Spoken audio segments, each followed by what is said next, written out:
आदरणीय सभापति महोदय, अनुदान मांग चर्चा मांग संख्या 29, 37, 47 पर आपने बोलने का मौका दिया है।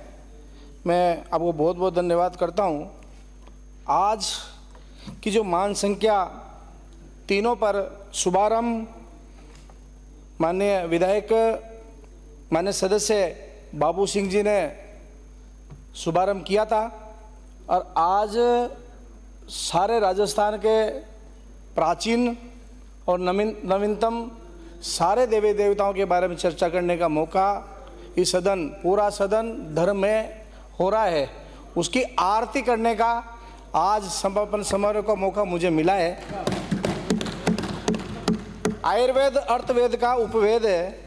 आयुर्वेद आचार्य और चरक जी के द्वारा लिखित में है कि 600 साल पुरानी ये चिकित्सा पद्धति है और इस चिकित्सा पद्धति को हमारा हिंदुस्तान का प्रत्येक व्यक्ति इसको मानता है और इसका इलाज इसकी चिकित्सा लेता है। अभी हाल में ही WHO ने भी इसको निरापद चिकित्सा पद्धति के रूप में स्वीकार किया है। अर्थात आयुर्वेद से जो दवाई बनाई जाती है, पौधों से जो दवाई बनाई जाती है, उसमें कोई साइड इफेक्ट नहीं है, कोई नुकसान नहीं है, उसमें फ़ायदा ही फ़ायदा है। और मैं आयुर्वेद चिकित्सा विभाग से जुड़ा होने के नाते पक्ष विपक्ष ने आयुर्वेद का पुरजोर पूरे मन के साथ पूरे दिन आज समर्थन किया है।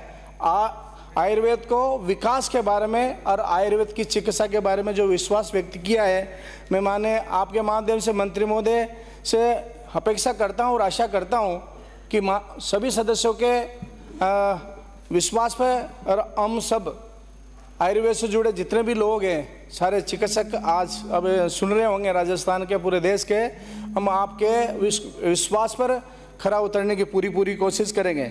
ये चिकित्सा पद्धति बिल्कुल वनवासियों से जुड़ी हुई है, वन से जुड़ी हुई है। जितने भी हमारे वनवासी है, हमारे आदिवासी भाई है, अभी भी इस वन औषधि से बीमार होने के बाद वो दवाई बना के और खुद लेते हैं, ठीक हो जाते हैं। वो अभी भी अस्पताल जाने की इच्छा व्यक्त नहीं करते। आयुर्वेद चिकित्सा का मूल आधार पौधा है और इस धरती पर जितने भी पौधे हमें नज़र आते हैं, प्रत्येक पौधा औषधि के रूप में उपयोग में लिया जाता है। धतूरा को हम बिल्कुल नकारा मानते हैं। मैं बताना चाहूँगा, धतूरा भी आयुर्वेद में एक औषधि है। ज़्यादा मात्रा में लेते हैं तो विष बन जाता है और कम मात्रा में लेते हैं तो दवाई के रूप में काम आता है। हम सब लोग ऑर्गेनिक जो खेती कर रहे हैं उसमें इंडोसल्फान नाम की जो दवाई डालते हैं और अगर कोई व्यक्ति गलती से उसको पी जाता है तो उसको ठीक करने के लिए धतूरा में एट्रोपिन होता है, उसी को यूज करके और उस मरीज को ठीक करने का काम किया जाता है। मैं आयुर्वेद के बारे में बात करता हूँ। हमारे जो पूरे भारत में आयुर्वेद आधारभूत ढांचा राजस्थान में स्थापित है। आयुर्वेद विश्वविद्यालय निर्देशालय, Indian medicine board, Ayurveda nursing परिषद, आयुर्वेद कॉलेज और आयुर्वेद नर्सिंग कॉलेज, चिकित्सालय, औषधालय और राजकीय क्षेत्र में 6 आयुर्वेद फार्मेसियाँ हमारे राजस्थान में चलती है।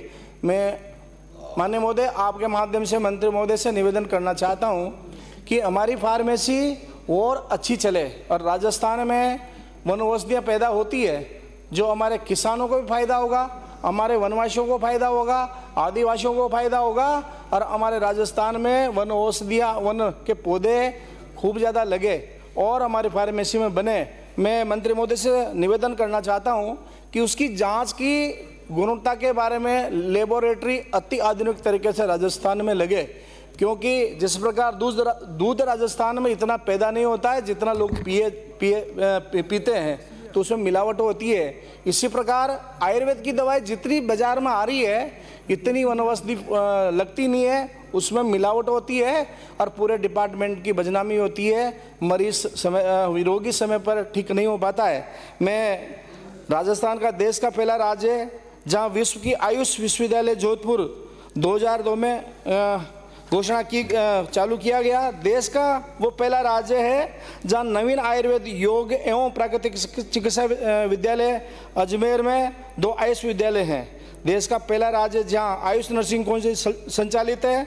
साथ में विश्व स्तरीय सेंटर ऑफ एक्सीलेंट इन पंचकर्म स्थापित किया है।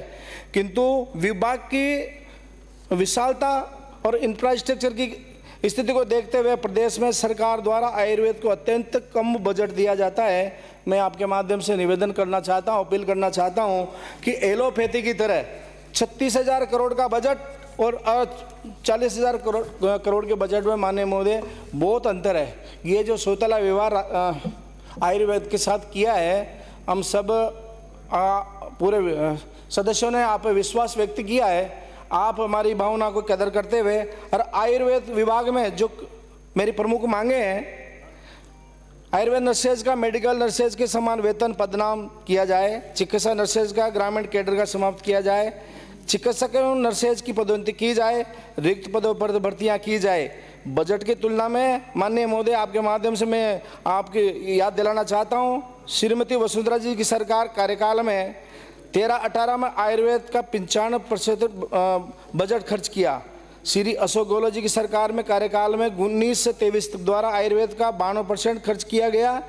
केंद्र से प्राप्त बजट 21-22 में 92% खर्च किया गया तथा 48% ही खर्च किया गया। केंद्र का जो बजट है 23 में का सही तरीके से बजट का उपयोग नहीं किया गया। वर्तमान सरकार 24-25 में बजट बहुत कम मात्रा में दिया है। मैं आपसे आशा करता हूं, विश्वास करता हूं कि आप इस अनुदान मांग के बाद आप इस आयुर्वेद डिपार्टमेंट को विकास करने में, मदद करने में आप पूरा सहयोग करेंगे। आयुर्वेद विभाग के कर्मचारियों को समांतर भेतियों के समान संरक्षण, वेतनमान, सुगमता, नवीनतम भर्तियां, आयुर्वेद कॉलेज की फार्मेसी की स्थापना के साथ साथ ड्रग क्वालिटी कंट्रोल, अति आधुनिक लेबोरेटरी स्थापित करने की मैंने पहले भी बात करी है।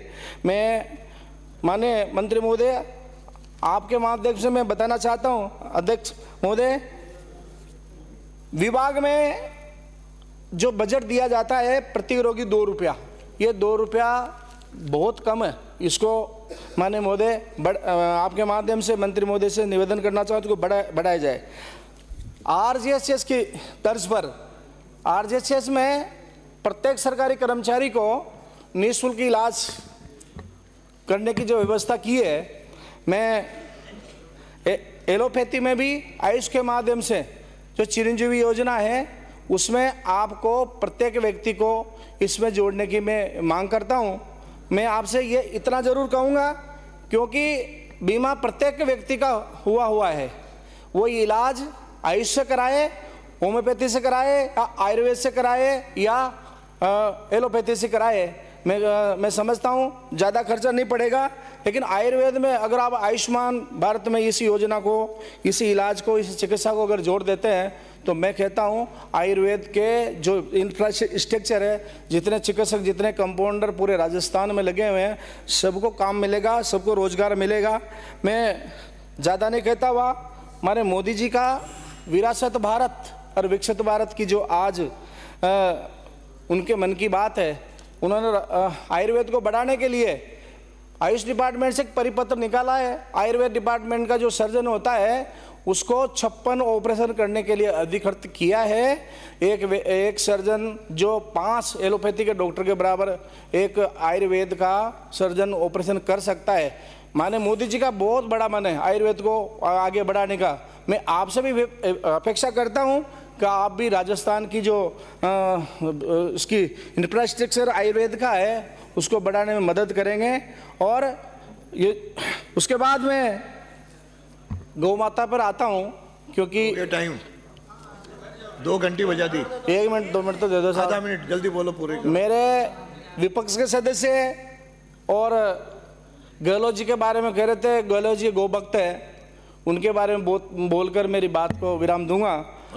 13 सेकंड। जब गहलोत जी की सरकार थी और उसमें जो गोपालन मंत्री थे, पूर्व कैबिनेट मंत्री, वो इधर लंपी बीमारियों में गायें मर रही थी और वो अमेरिका में होटल में पत्नी के साथ आइसक्रीम खा रहे थे। 1 मिनट हो गया भाई। और मैं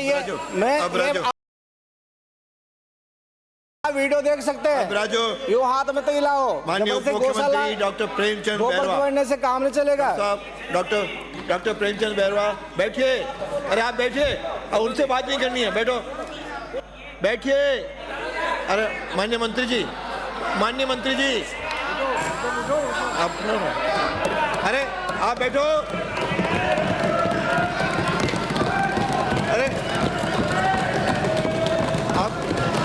अरे आपको किसने कहा? आपको क्या हो गया? आपको बैठे बैठे क्या हो गया? बैठिए।